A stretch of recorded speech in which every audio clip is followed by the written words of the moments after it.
And in reaction to John Oliver's piece on the U.S. territories, local attorney Levin Camacho, who's spearheading a campaign for equal voting rights, says Oliver's arguments are at the core of a lawsuit he's preparing to file soon.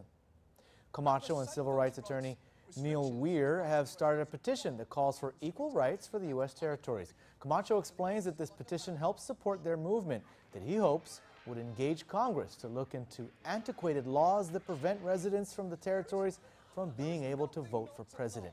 Camacho says Oliver does a good job of pointing this out in his latest show.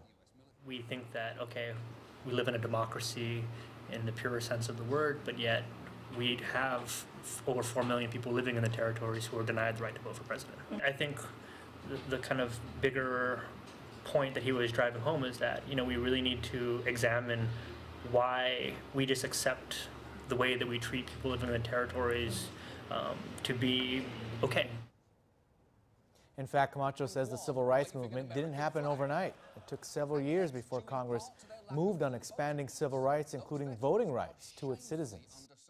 The civil rights movement didn't happen in a year. You're talking about a decade of grassroots movements to get something done.